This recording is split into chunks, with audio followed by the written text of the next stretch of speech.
Meus queridos irmãos, muito boa noite a todos.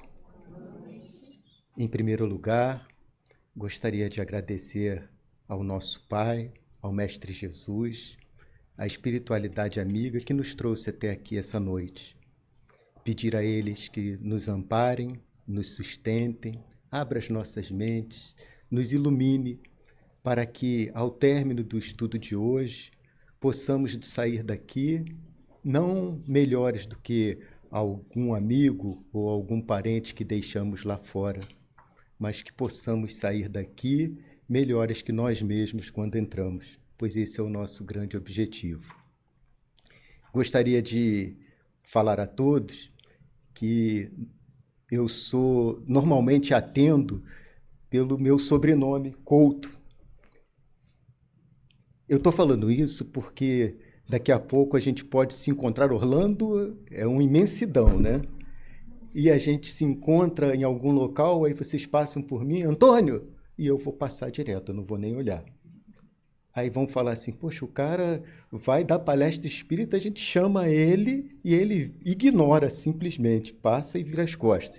Então, se me chamarem de Antônio, normalmente não está me chamando, porque eu não atendo por o primeiro nome. Minha mãe, para terem uma ideia, me chama de Couto.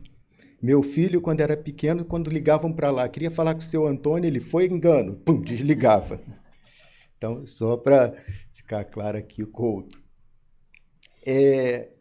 Antes de nós iniciarmos, tem uma frase que é atribuída a Einstein, não tem-se certeza absoluta, eu falo isso, mas que provavelmente veio de uma cabeça tão genial quanto a dele, se não for dele.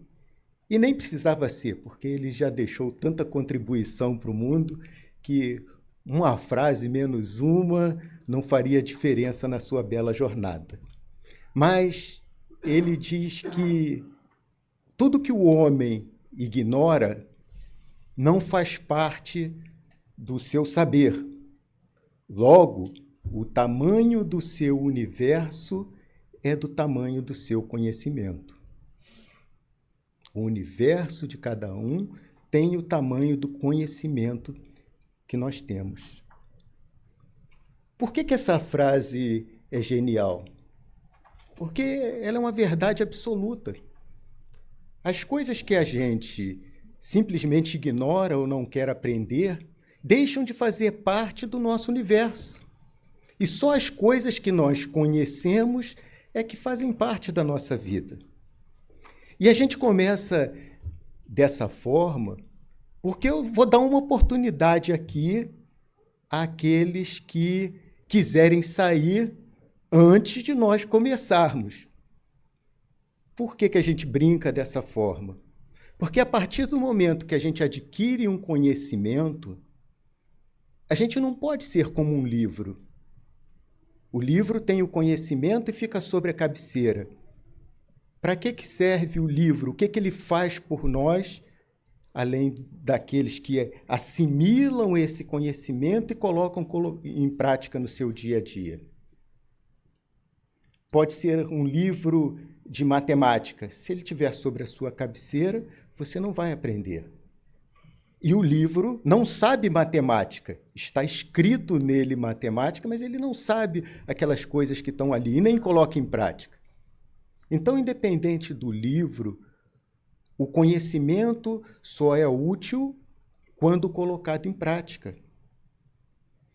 É por isso que a gente brinca aqui antes de iniciar, pela nossa responsabilidade. Não que eu venha trazer um novo conhecimento. Não, não é isso. A gente talvez relembre alguma coisa, mas, ao ser relembrado, aumenta a nossa responsabilidade. Imagine depois do nosso desencarne, a gente já sabia que ia desencarnar, né? Não é novidade aqui, a gente vai desencarnar em algum momento, mas chega diante de um espírito superior, ele fala, você não fez isso aqui. E a partir desse momento a gente não vai poder mais alegar ignorância. A inimputabilidade de um silvícola ou de um índio, por exemplo, Eu não conheço a lei, e ele é inimputável por desconhecer. Então, a partir do momento que a gente conhece uma lei de Deus, é nossa obrigação colocá-la em prática. Quando a gente não coloca essas leis em práticas, nós somos submetidos às provas e expiações. E é isso que a gente vai tentar compreender hoje. O que são provas e o que são expiações. Porque imaginem esse espírito superior no futuro falando assim: naquela noite, aquela pessoa, o Couto, ele te falou o que era prova e expiação. E você continuou resmungando. Você não se modificou. E é por isso que nós vamos falar um pouco sobre o que vem a ser provas e expiações. Nós temos, para aqueles que quiserem posteriormente, o nosso estudo de hoje, ele está baseado no Livro dos Espíritos, das questões 258 a 373. 273, desculpe. Então, 258, 273. Para aqueles que quiserem posteriormente, eu vou ler de novo, eu achei o tema interessante e eu quero tirar alguma dúvida daquilo que foi falado. Então, é só buscar no Livro dos Espíritos.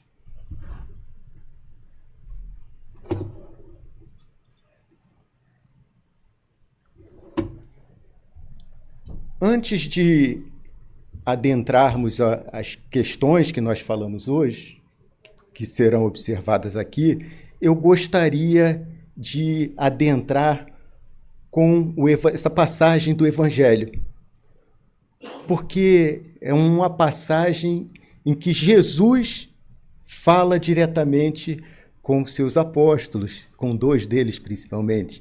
Então, eu vou fazer a leitura e depois a gente vai entender por que essa passagem se relaciona com o tema e como ela é interessante. O pedido de Tiago e João ou de uma mãe. Por que nós colocamos assim? Porque essa mesma passagem ela está em Marcos, no capítulo 10, versículos 35 a 40. Mas ela também está em Mateus, capítulo 20, versículos 20 a 28. Em Marcos, ele diz que o pedido foi feito diretamente por Tiago e João. Mateus diz que foi a mãe deles que pediu, que fez esse pedido a Jesus.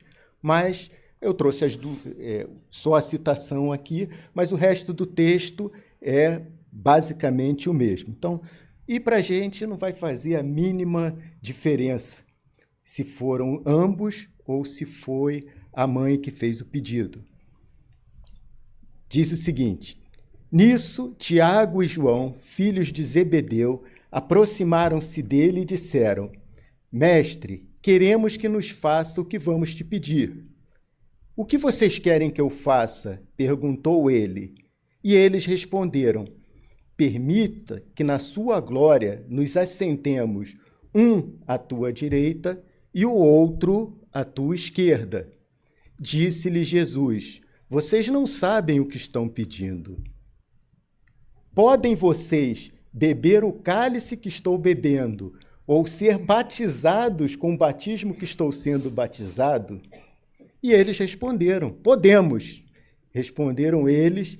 Jesus lhes disse: vocês beberão o cálice que estou bebendo e serão batizados com o batismo que estou sendo batizado. Mas assentar-se à minha direita ou à minha esquerda não cabe a mim conceder. Esses lugares pertencem àqueles a quem foram preparados por meu Pai. Por que essa passagem é interessante e qual a correlação dela com o nosso tema de hoje? Inúmeras coisas. Vamos falar aqui alguma delas. Primeiro, a pergunta que eles fazem: podemos nós estar sentados à sua direita e à sua esquerda quando estiver na glória?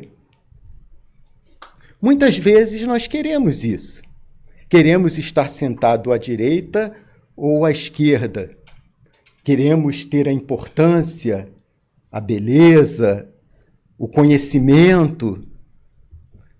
Mas como isso chega até nós? É assim, é outra pessoa que vai dar para nós? Porque é isso que eles estão fazendo nesse momento diante de Jesus. Eu quero estar sentado à sua direita ou à sua esquerda. Mas será que eles têm nesse momento merecimento para isso? Será que eles já percorreram toda a estrada que Jesus percorreu antes de chegar na condição dele quando ele veio ao planeta? E quantos de nós, no dia a dia, desejamos posições que não nos pertencem ou que nós não estamos preparados para assumi-las? Muitas vezes por inveja. Sabem o que é inveja? A inveja é a não aceitação naquilo que o outro é melhor que nós. Quando a gente aceita, a pessoa passa a ser a nossa inspiração. Enquanto a gente não aceita que o outro é melhor que nós sentimos inveja. E pior, ao invés de nos esforçarmos para chegar aonde eles estão, passando por todas as dificuldades, nós tentamos derrubá-lo para que ele fique na nossa altura. Então, além da inveja, que já é muito ruim, ao invés de eu me submeter aos esforços que levaram aquela pessoa, aquele patamar que ele se encontra, é mais fácil para mim tentar derrubá-lo da posição em que ele está. E são essas coisas que Jesus vem nos explicar, como elas devem ser alcançadas. Agora, vamos prestar atenção aqui num detalhe. Jesus fala para eles, né? Vocês não sabem o que estão me pedindo. Porque Jesus fala, vocês estão preparados para beber do cálice que eu estou bebendo e ser batizado do batismo que eu estou sendo? E a pergunta é, quantas vezes eles beberam com Jesus? Provavelmente diversas. E o batismo deles também foi com João Batista. Então, na cabeça deles, olha, nós bebemos no mesmo cálice e nós já fomos batizados, como você foi. O que tem de errado nisso? Eles não entenderam o que seria para Jesus, naquele momento, beber do mesmo cálice e ser batizado. Consta nas Escrituras que Jesus teria chorado em três situações diferentes. A primeira, quando ele vai ressuscitar Lázaro, que ele encontra Marta e Maria em prantos, desesperadas, e o desespero delas, o choro delas emociona Jesus a tal ponto que ele também chora. A segunda oportunidade é quando Jesus vai ao Monte das Oliveiras chorar, porque ele já sabe tudo o que vai acontecer com ele alguns dias à frente. E dizem até as Escrituras que foi um choro de sangue pela emoção que ele se encontrava naquele momento. Ele podia ter ido embora, podia ter desistido de passar por aquilo, por todo aquele sofrimento. Mas ele permaneceu, chorando, permaneceu. E a terceira vez é quando ele vai entrar em Jerusalém para que essas coisas se realizem. E ele olha para a cidade, já sabendo tudo o que vai acontecer com ele, e ele fala, essa cidade poderia, a partir desse momento, se tornar uma grande nação, mas ela vai escolher a coisa errada. Ele já sabia. E a gente fala isso porque essa passagem se dá entre esses dois momentos, em que ele chora no Monte das Lamentações e, posteriormente, quando ele vai entrar em Jerusalém. Então, eles não sabiam que Jesus estava se referindo a todo o sofrimento que ele iria passar. Por isso, agora, quando a gente lê as frases de Jesus, as entrelinhas são maravilhosas. Eu tenho um grupo de estudo do Evangelho e a gente estuda nos idiomas originais e a gente pega, às vezes, coisas que numa simples leitura não nos mostra. Aqui, por exemplo, Jesus afirma para ele, ora, vocês beberão no mesmo cálice e serão batizados. Por que Jesus fala isso para eles? Por que Jesus fala isso para eles? Porque é o destino de todos nós. Todos nós, segundo a nossa doutrina, em algum momento seremos um espírito puro. Neste momento em que seremos um espírito puro, nós viremos ou receberemos alguma das missões. Então, nós, em algum momento das nossas vidas, viremos à Terra ou em outro planeta em uma missão. Aí sim eles estarão. Então Jesus já sabia, porque é o destino de todos nós. Aí sim eles estarão bebendo do mesmo cálice e sendo batizados com o batismo que ele estaria recebendo.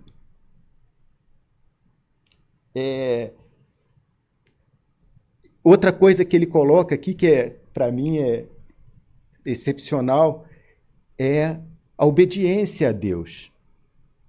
Porque em nenhum momento ele traz para ele o poder ou a autoridade.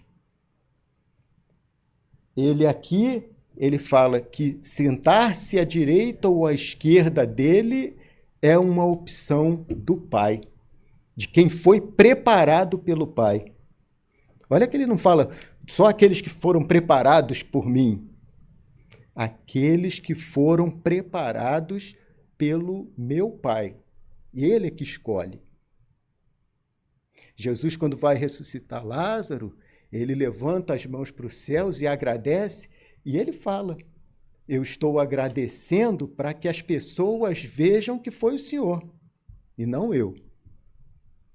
Então, mais uma vez aqui, ele mostra a importância do agradecimento.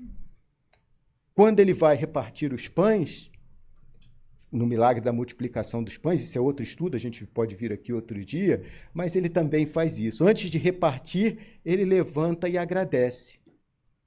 Ou seja, primeiro a gente agradece para depois receber.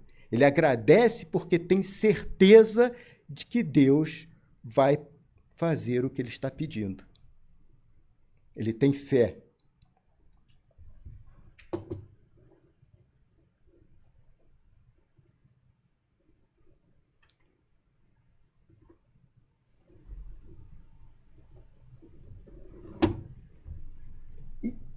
E aí está aqui Jesus, o nosso farol, o nosso guia, o nosso modelo, a nossa luz. E a primeira triste notícia de hoje, por isso que eu falei, quem quiser sai, é que nós dificilmente, eu não os conheço, mas dificilmente nós estamos em uma missão. Provavelmente, por estarmos matriculados na mesma escola, todos nós estamos do outro lado, passando por provas e expiações. Será que nós já passamos por isso aqui? Fazendo só o bem, espalhando só o amor e sendo tratado dessa forma? E ainda assim estar perdoando, falando que perdoa porque eles não sabem o que fazem? Quantos de nós no dia a dia, por coisas muito menores, perdemos a nossa cabeça, perdemos o nosso juízo, perdemos a razão, por coisas ínfimas. E a gente acha que somos a luz do mundo, que estou aqui trazendo a luz que as pessoas necessitam. Não. Dificilmente. A grande verdade é que todos nós, ou na sua maioria, estamos aqui em um mundo de provas e expiações, passando por isso. E é isso que a gente vai tentar diferenciar a partir desse momento. O que é uma prova, o que é uma expiação, quando cada uma acontece, por que acontece, relação disso com livre-arbítrio e outras questões que a gente vai tentar trazer. Até aí, pessoal, alguma dúvida? Está tranquilo? Tranquilo? Podemos prosseguir? Então, vamos lá.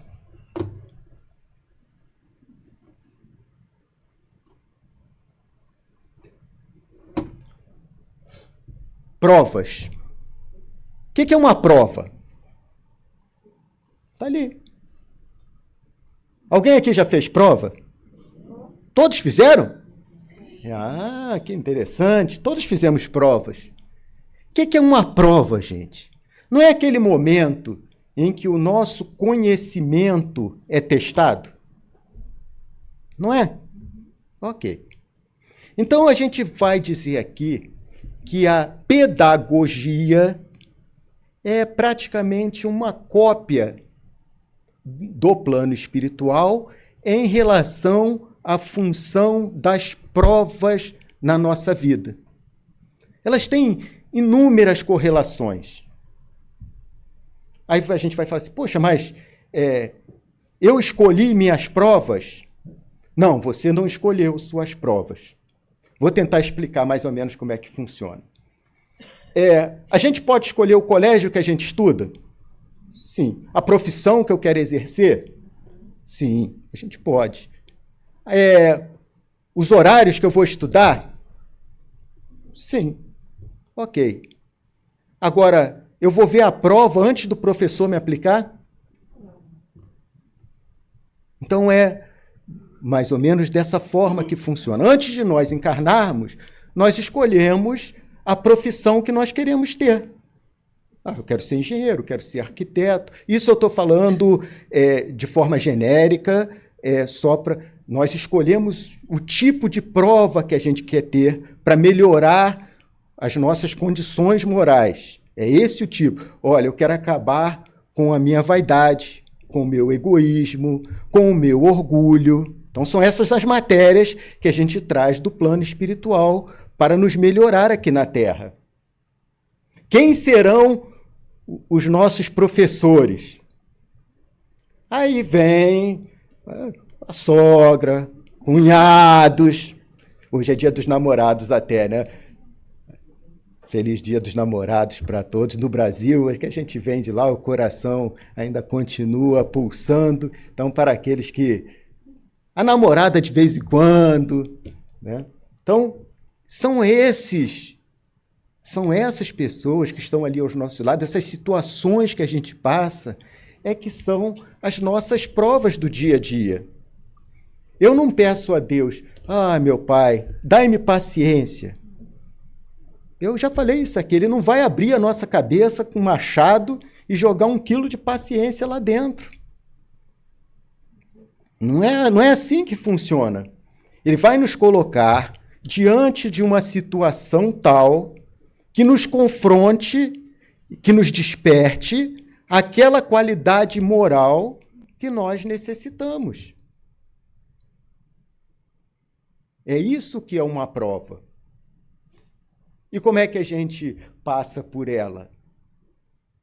Cada um sabe qual é a sua deficiência e, a partir daí, como eu vou encarar essa deficiência com aquela pessoa que está me trazendo a questão. Mas eu posso optar por simplesmente não fazer a prova. Eu não quero fazer a prova. Não vou hoje para o colégio. Vou ficar sentado aqui reclamando, chorando. Porque isso não é justo, essa prova está muito difícil. Eu não posso? Posso sim. E o que acontece na pedagogia com esse aluno que não faz a prova? O que acontece? Reprovado? Vai de novo, recuperação. Se ele na recuperação não for reprovado, ele volta para o ano anterior, ou seja, se ele está na terceira série do ensino fundamental, ele volta para a segunda? Não. Vai repetir.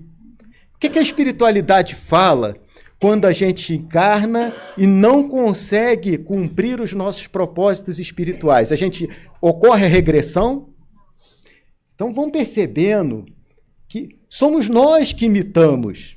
Isso já existia no plano espiritual. Nós é que estamos trazendo o modelo de pedagogia do plano espiritual para as nossas vidas, porque isso já estava embutido em nós. Então, se nós ficarmos sentados, isso é importante, diante das provas que nos são trazidas, nós seremos reprovados. Seremos reprovados. E quantas vezes nós devemos fazer a mesma série? A escolha é de cada um. Nós temos alunos matriculados na mesma classe que são muito bons, são estudiosos, se esforçam, e tem outros que não querem estudar. E a gente já sabe o que vai acontecer com eles.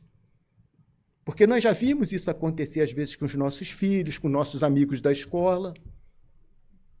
E na nossa vida espiritual, o que nós temos feito? Será que a gente encara da mesma forma? Será que a gente tem essa preocupação de como eu estou diante das minhas provas espirituais? O que a gente não pode confundir é o seguinte: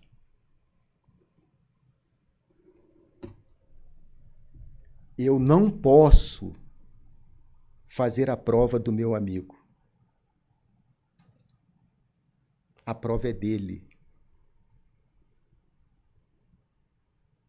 Cada um tem a sua prova. Cada um é responsável pela sua prova. Ah, mas Simão, o sirineu, não ajudou a Jesus? Ajudou. Mas ele foi crucificado no lugar de Jesus? Gente, ele foi crucificado no lugar de Jesus? Ah, agora eu ouvi. Então ele ajudou. Carregou um pouquinho da cruz. Isso é importante na nossa vida. Não é que nós devamos justificar, eu não vou fazer nada diante dessa situação, porque isso é a prova dele. Não, não é isso que eu estou falando. Mas a ajuda, o auxílio, é diferente de realizarmos a prova para outra pessoa. Porque se nós realizarmos a prova para ele, ele vai se tornar um fraco.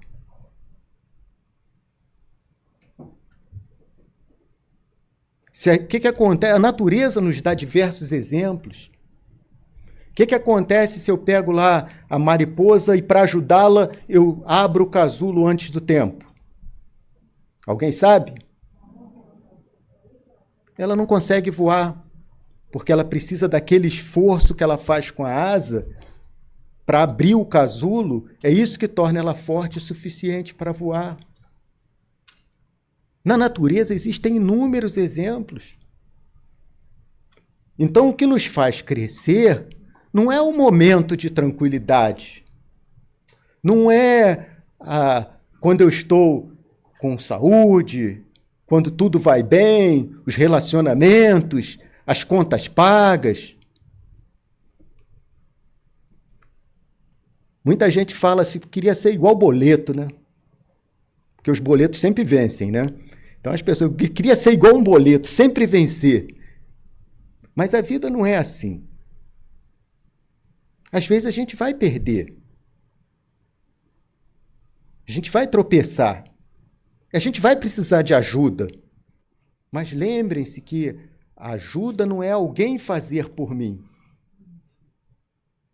Não é alguém realizar o trabalho todo por mim. Porque quem tem que passar por aquela situação sou eu. Até porque, isso a espiritualidade fala com muita clareza. Aquela situação que nós nos encontramos naquele momento é fruto das escolhas presentes, e aí presentes nessa encarnação, alguns momentos atrás, alguns dias, anos atrás, mas foram coisas que eu escolhi, ou em encarnações passadas. A gente vai falar sobre isso aqui daqui a pouco. Então, provas. Nós escolhemos quais são as qualidades morais, os atributos morais que nós desejamos melhorar, progredir. A partir daí, nós vamos ser submetidos às provas. Então, a prova que eu sou submetido, ela visa me fortalecer para o futuro. Foram escolhas minhas, junto da espiritualidade. E o que vem a ser, então, qual é a diferença?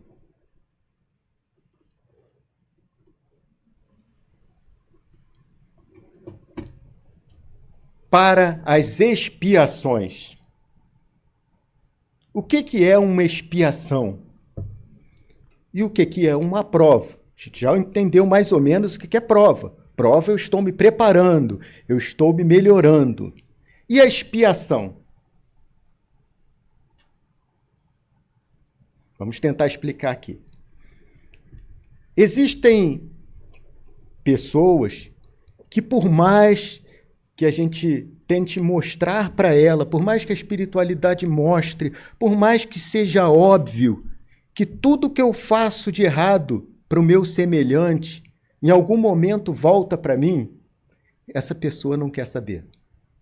Por mais que ele saiba que um dia ele vai desencarnar e que ele não vai levar nada das posses materiais que ele consegue, ele continua passando os outros para trás para adquirir bens materiais.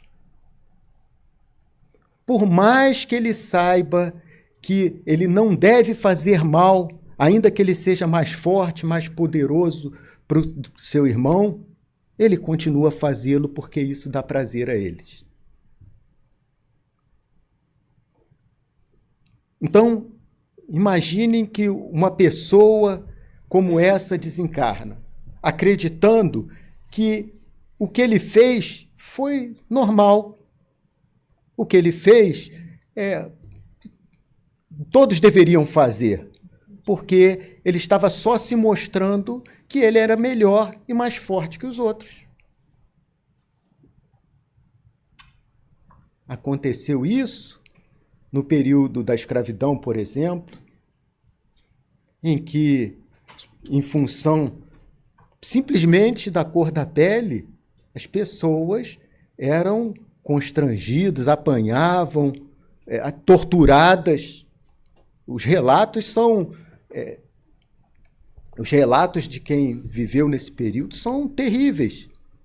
E muitos daqueles que desencarnaram naquela época, como o senhor de engenho, acredita que o que ele fez foi totalmente certo, em função da sua cultura, em função do seu status. E é só nisso? Não, a gente tem o Holocausto judeu. Ora, eu estou eliminando essas pessoas que eliminaram Jesus. Estou fazendo um favor à sociedade. A Santa Inquisição. Eu estou tirando do mundo os demônios, estou tirando do mundo as pessoas que não prestam, em nome de Jesus.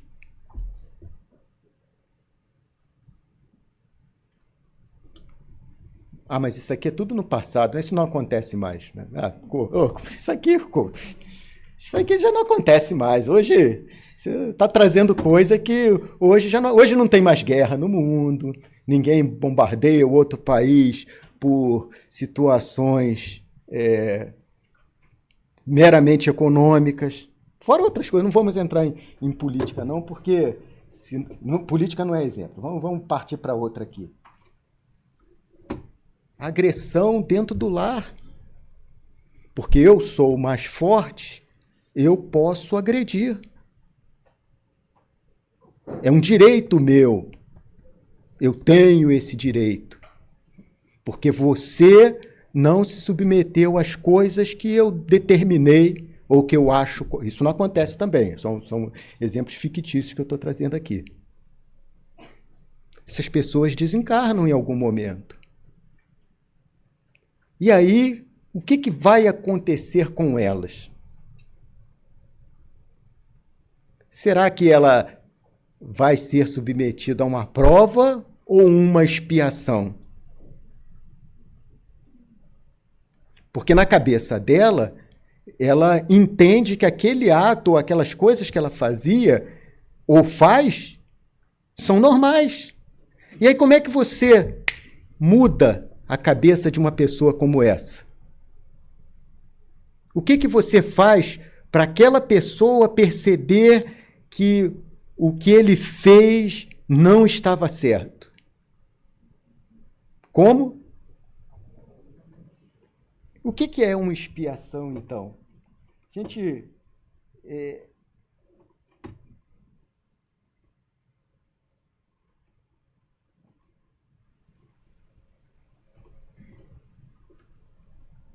a gente pode dizer que a expiação é o momento em que o espírito é colocado no lugar do outro. Porque esse lugar é muito difícil. Esse endereço aqui é muito difícil, né? Quando a gente não sabe se colocar no lugar do outro, o destino vem e nos coloca lá.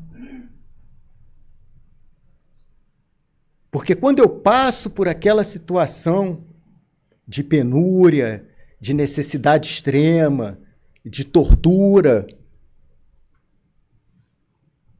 eu vou compreender o que eu fazia com os outros. E normalmente existem pessoas, existem espíritos que só a prova não basta. Ele faz a prova, é reprovado. A gente está falando aqui. Faz outra, é reprovado. Mais uma, é reprovado. Vai chegar o momento em que só resta a expiação. E aí, por que Deus é injusto dessa forma? Por que isso acontece comigo? Como se ele estivesse falando assim, por que isso não acontece com o outro? Com o outro pode acontecer, eu não quero nem saber. Então continua com o mesmo pensamento. Quando ele fala para Deus, por que isso acontece comigo? É como se ele estivesse dizendo, por que isso não está acontecendo com o outro, com o próximo? Ele é que merece estar passando por isso e não eu. Ao invés de, para que isso está acontecendo comigo?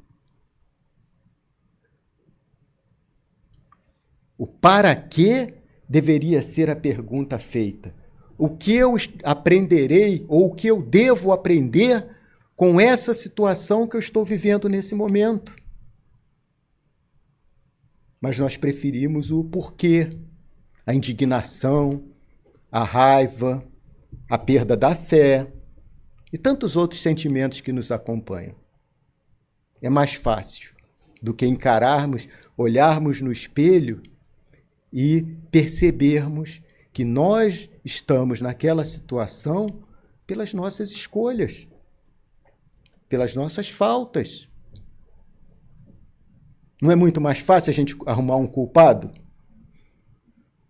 Eu estou nessa situação porque o fulano não me ajuda. Eu estou nessa situação porque a vida é injusta comigo. Eu estou nessa situação porque é tudo os outros. É tudo os outros, a culpa nunca é minha.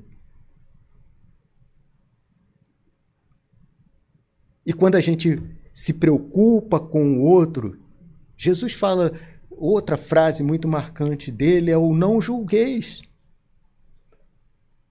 Por que ele fala para não julgar? Porque se eu começo a julgar alguém, eu, ao invés de olhar para mim, eu estou olhando para o que o outro faz. E isso não cabe a mim, porque eu não sou superior a ninguém. Então, no não julgueis de Jesus olhe para você, não para o outro. Não julgueis. É isso que Jesus nos ensina o tempo todo. O seu foco é você. Deve ser você, e não o que o outro faz. Porque ele é que vai responder pelas coisas que ele está fazendo.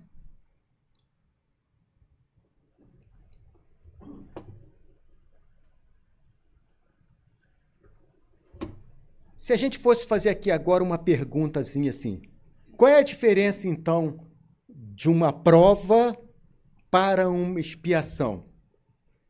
Eu posso dizer, por exemplo, que a prova nos prepara para o futuro que vai vir e a expiação me ajuda a resgatar atos do passado? Facilita a gente ver dessa forma? Porque quando eu faço uma prova, se eu passar naquela prova, eu vou ser matriculado numa classe superior. Se eu não passar, eu vou ficar repetindo ali diversas vezes. Mas a prova, então, ela está me preparando para a assunção de níveis superiores no plano espiritual. Enquanto que a expiação está me ajudando a resgatar coisas que eu não consegui através das provas. Coisas que eu continuo fazendo acreditando que estão certas. Então, prova futuro, expiação passado.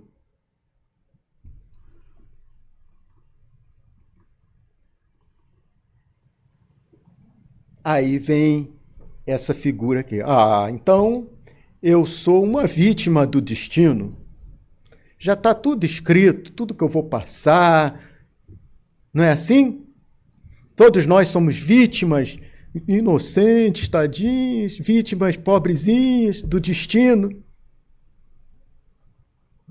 Somos vítimas do destino? Não. Por que nós não somos vítimas do destino? Nós temos as nossas ferramentas, o nosso livre-arbítrio, ainda que parcial, dentro das limitações do nosso poder que nós temos hoje como espírito, dentro do nível evolutivo que a gente tem. A partir daí, nós vamos fazendo as nossas escolhas de estudar ou não para as provas, para passar ou não de ano. Então, tudo que a gente está passando não é que nós sejamos vítimas do destino. Ou nós estamos passando para nos aprimorar, ou nós estamos passando porque nós ainda não conseguimos internalizar aquilo. Quantas vezes nós podemos cometer o mesmo erro? Essa eu já dei cola da última vez que eu vim aqui. Quem estava aqui pegou. Quantas vezes nós podemos cometer o mesmo erro? Quantas? Várias vezes? Muitas? Está errado. A gente só comete o erro uma vez. Da outra vez é escolha. A gente só pode dizer que errou quando a gente desconhece o resultado. Eu errei. Ok. Você desconhecia o resultado. Quando a gente desconhece o resultado, a gente estaria cometendo um erro. Agora eu já sei qual vai ser o resultado. Eu já sei aonde a estrada vai me levar. Eu já sei o que vai acontecer no final do filme. O filme não vai mudar. Vocês já assistiram o filme? Depois vou assistir de novo para ver. Foi tão triste o final. Vou assistir de novo para ver se o final muda. Tá rindo? Vocês fazem isso? Assistem o filme 2 vezes para ver se o final muda? Não, né? E por que às vezes a gente, nas nossas vidas, é como se a gente estivesse querendo ver o filme novamente? A gente já sabe o resultado, mas a gente insiste em fazer as mesmas coisas. Outra frase atribuída a Einstein, essa é dele, porque a maioria das citações imputam a ele, diferente da primeira, que algumas até não falam que é ele.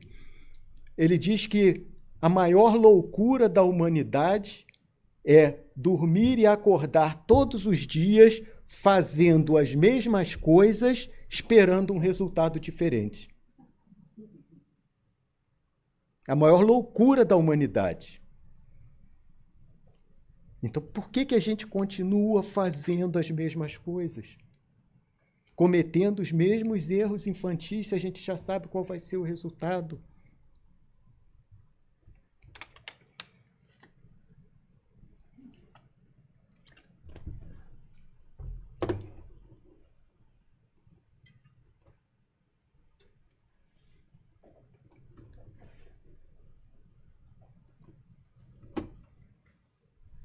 Mas eu não vim aqui só para explicar o que é provas e expiações.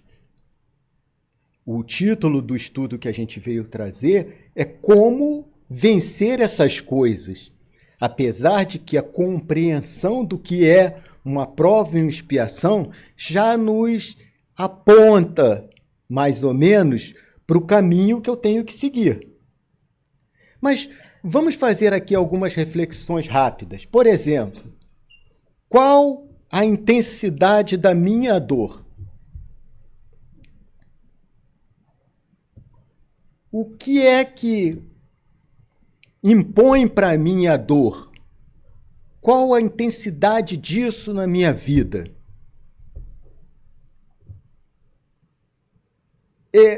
Eu falo isso porque eu não posso impedir que, de repente, uma pessoa fale alguma coisa que eu não goste ou que ela faça comigo alguma coisa que eu não ache justo. Eu não posso impedir. Ele fez. Mas como eu vou reagir a isso depende só de mim. Não depende dele. A pessoa pode falar, eu vou fazer isso, vou chamá-lo disso, porque ele vai ficar com raiva. É o que ele está tentando. É o objetivo dele. O quanto isso vai ser efetivo em você depende de quem? Olha que interessante. Então, somos nós que damos ao próximo o poder de nos ferir. O poder de nos machucar. Imaginem que, por exemplo, aquelas pessoas que não têm por aceitação a doutrina espírita em sua vida e acreditam que depois da morte, aqueles que não aceitaram Jesus dentro de uma igreja vão para o inferno, independente do tipo de vida que levavam. A pessoa perde um ente querido nessa situação. Como ela vai reagir? Com uma dor muito grande. Aqueles que estudaram, não que eu seja melhor, como eu falei aqui no início, o conhecimento nos imputa uma responsabilidade muito grande, porque nós temos que nos modificar. Eu não posso mais alegar desconhecimento. Eu tenho que me modificar. Então, o que a pessoa faz comigo, essa dor, é eu que controlo, não o outro. Quando eu estudo, quando eu desperto, os fatos para uma mesma pessoa, o mesmo fato pode ter sensações... Eu vou acabar derrubando esse troço aqui. Mas o mesmo fato pode fazer com que duas pessoas, numa mesma família, tenham emoções completamente diferentes. Tudo pela forma como você reage ao mesmo estímulo que foi trazido para você. E muitas vezes a gente esquece que amanhã eu posso estar desencarnado. E aí eu dou importância hoje a determinadas coisas que acontecem na minha vida ou que as pessoas fazem comigo, que se eu parasse assim 30 segundos, respirasse e falasse assim, e se amanhã eu estiver desencarnado? Qual a importância que isso vai ter na minha vida? Nós reagiríamos de uma forma totalmente diferente. Você é o gerente da sua vida. É você que escolhe quem vai ficar do seu lado, quem vai ficar mais tempo com você, quem você vai demitir da sua vida. É você que escolhe, você é o gerente. Quais as coisas vão lhe impor sofrimento, quais as coisas não têm a mínima importância. Você é o gerente da sua vida. E a dor que você sente, só cabe a você definir essa intensidade. Ninguém pode definir por você. Só faltam 205 slides, estou vendo aqui.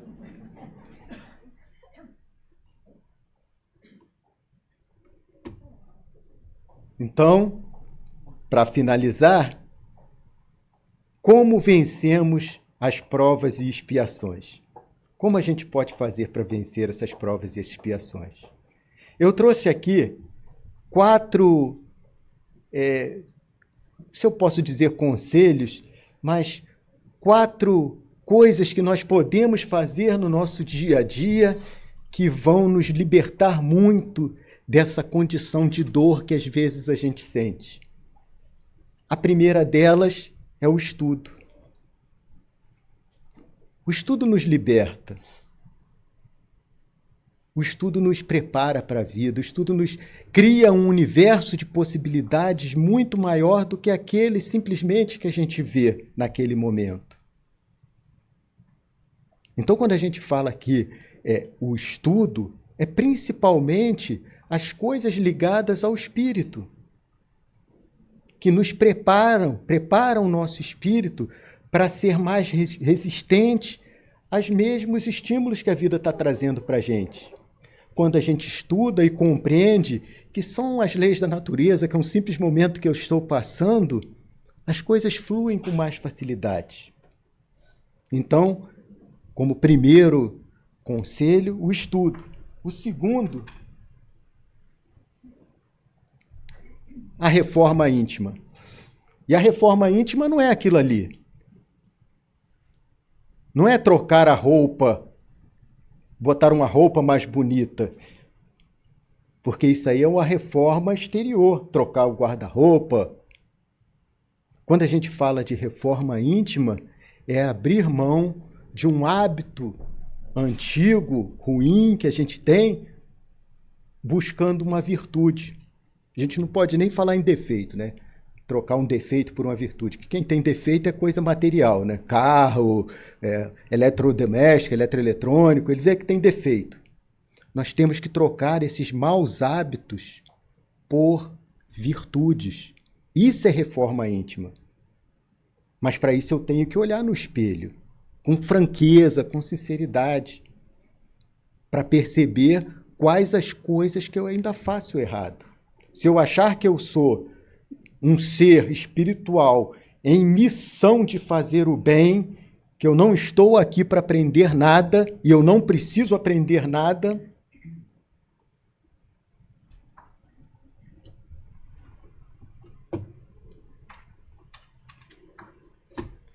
essa foto eu tirei no início do ano, quando eu fui fazer uma visita à minha mãezinha lá no Brasil. Isso aí é no Recreio dos Bandeirantes. Isso é um maciço muito grande e nasceu essa bela árvore no meio da rocha. Gente, é uma rachadura ínfima. Caiu provavelmente uma semente as raízes foram penetrando. E o que aconteceu? Nasceu uma bela árvore. Por que isso aconteceu? Porque ela não acreditou quando falaram para ela que era impossível ela germinar ali naquele local. Ela não sabe disso. Então, tudo para nós é possível quando a gente tem fé, força de vontade, resiliência. As raízes estão sendo esmagadas, estão sendo apertadas, mas ela continua lá, firme. Resiliência é uma coisa. Às vezes, a ignorância de permanecermos numa situação que nos machuca é outra diferente. É a forma como nós olhamos as dificuldades. Por último, o serviço. Porque se a gente estudar, aprender o que é o amor, a importância do amor, nós temos que colocar em prática de alguma forma esse amor em movimento. E o amor em movimento é chamado de caridade. Aí a gente fala, poxa, mas eu nunca vou ser Madre Teresa de Calcutá. Nunca vou ser Chico Xavier. Ok, são espíritos que vieram em missão, mas e no seu dia a dia? Quantas vezes você dá um sorriso para alguém, abraça alguém que está passando por dificuldade, ainda que fique calado, deixa o seu silêncio falar, mostrar que você se compadece daquela dor. Às vezes são atos muito pequenos que transformam a vida daqueles que estão à nossa volta. Mas a gente quer ser um missionário, fazer coisas gigantes, sem ao mínimo fazer essas mínimas coisas que estão ao nosso alcance no dia a dia. Essa mudança de postura do dia a dia. Eu perceber no outro um irmão meu que pode estar precisando de ajuda. Não esquecendo que a ajuda não é realizar o trabalho para ele. Senão você não vai estar ajudando. A ajuda é o que você precisa. Eu preciso disso. Ok, eu tenho isso aqui para você nesse momento. Porque se eu der tudo, eu estou realizando o trabalho para ele. A ajuda é, eu vou fazer uma parte e você faz a outra. Eu não tenho tudo para fazer para você, mas eu posso te ajudar. É esse o entendimento que a gente tem que ter. Mas nós devemos ajudar. É um dever nosso como cristão ajudar. Com o nosso tempo precioso. A história da viúva, que depositou uma simples moeda. E Jesus viu naquele ato algo de muito maior relevância do que todas aquelas bolsas de moedas que eram jogadas pelos fariseus. É essa moedinha que ele está pedindo para nós no nosso dia a dia. É só uma moedazinha muito pequena que ele quer que a gente faça, que a gente jogue. Ih, acabou. Eu pensei que faltavam 205, mas acabou. Pessoal, aqui. Mais uma vez, agradeço a Deus por estar aqui. Eu agradeci a Lívia, ela não estava aqui no momento desse carinho dela de mais uma vez abrir as suas portas para que eu venha aqui compartilhar com vocês esse estudo. E eu agradeço porque, sendo muito sincero, a gente aprende muito quando vem aqui para falar um pouquinho. O maior beneficiário somos nós. Quanto mais eu repito, mais isso entra na minha cabeça. Então, para mim, é importante estar aqui. Não que eu repita sempre esse estudo, é claro que se vocês vierem em outra oportunidade, será outro estudo, mas cada vez que ela abre as portas, é uma oportunidade para eu vir aqui e estar com vocês. Por isso, eu só tenho a agradecer a cada um de vocês pela escolha de estarem aqui hoje comigo, de estarem vindo aqui, doando aquilo que é mais importante para nós nas nossas vidas, que é essa coisa que não existe no universo, nós criamos aqui no nosso planeta, que é o tempo. Mas a gente tem que dar valor a cada minuto que o nosso Pai nos dá, porque a gente não sabe quantos nos restam pela frente. Deus abençoe a todos.